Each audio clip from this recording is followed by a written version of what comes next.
मध्य प्रदेश राज्य पर आप सभी भाइयों का स्वागत है। मेरा नाम है अरविंद धामा।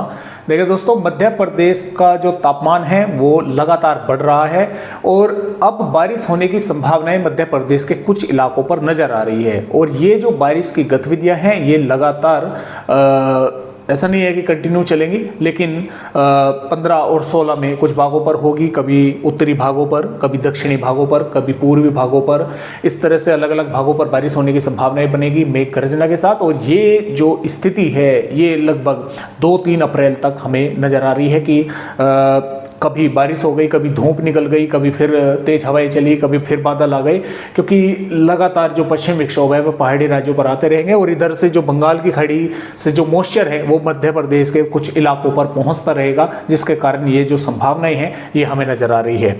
तो आइए देखते हैं कि फिलहाल आने वाली 15 मार्च में किस तरह का मध्य प्रदेश राज्य का मौसम रहेगा, किन किन भागों पर बारिश होने की संभावनाएं है। दोस्तों 15 मार्च में मुरैना, भिंड, ग्वालियर, छिंदवाड़ा, सिवनी, मंडला, डिंडोरी, बालाघाट के भागों पर मेघ गर्जना के साथ कुछ स्थानों पर बारिश होने की संभावनाएं हैं। कहीं पर हल्की फुल्की होकर रह सकती है, कहीं पर थोड़ी तेज भी बारिश की गतिविधियां देखने को मिल सकती है, या फिर ऐसा भी हो सकता है कि कुछ गाँव या शहरों पर सिर्फ बादल ही आकर रह गए, बारिश की गतिविधियां देखने को ही नहीं मिली।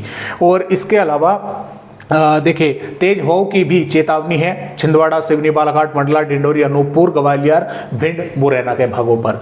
और जो श्योपुर, शिवपुरी, दतिया, निवाड़ी, टीकमगढ़, छतरपुर, नीमच, मंदसौर, आगरमालवा, राजगढ़, गुन्हा, अशोकनगर, विदिशा के भाग है, बादल इन भागों पर भी दिखाई दे सकते हैं। बैतूल, पाटना, नर्मदापुर, नरसिंहपुर, जबलपुर, उमरिया, शहडोल, कटनी, रायसेन, इन भागों पर भी बादल दिखाई दे सकते हैं। बारिश की संभावनाएं इन इलाकों पर कम है, लेकिन फिर भी इक्का दुक्का भागों पर अगर थोड़ी बहुत बूंदाबांदी हो जाती है तो कोई ये आश्चर्य वाली बात तो दोस्तों नहीं है, क्योंकि जैसा कि मैंने आपको बताया कि नीचे से मॉइस्चर जो है वो पहुंच रहा है। 16 मार्च में दोस्तों बैतूल, पाटना, छिंदवाड़ा, सिवनी, मंडला, बालाघाट, डिंडोरी, अनूपपुर के कुछ स्थानों पर तेज हवाएं चल सकती हैं। मेघ गर्जना के साथ इक्का दुक्का भागों पर बारिश होने की दोस्तों यहां पर संभावनाएं बन सकती है। 17 मार्च में भी बालाघाट, सिवनी, मंडला, डिंडोरी, अनूपपुर के कुछ स्थानों पर थोड़ी बहुत बारिश होने की संभावनाएं बन सकती है।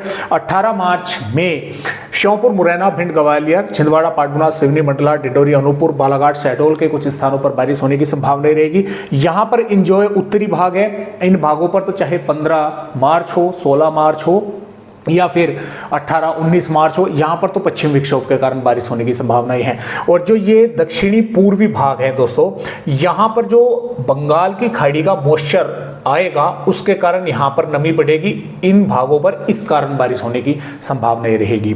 और जैसा कि मैंने आपको बताया कि ये जो बारिश की गतिविधियां हैं वे लगभग 1 या 2 अप्रैल तक भी इसी तरह से, यानी कि कभी उत्तरी भागों पर, उत्तरी पूर्वी भागों पर हो गई, कभी पश्चिमी पर हो गई, इस तरह से संभावनाएं रहेगी, क्योंकि एक के बाद एक जो है पश्चिम विक्षोभ लगातार भारत के पहाड़ी राज्यों की तरफ अपना रुख कर रहे हैं। जैसा कि आप देख पा रहे हैं, एक फिलहाल मौजूद है, एक नया आ रहा है 18-19 के दौरान, एक इसके पीछे है और एक इसके, यानी कि लगातार जो पश्चिम विक्षोभ है वे भारत के पहाड़ी राज्यों पर दोस्तों पहुंच रहे हैं।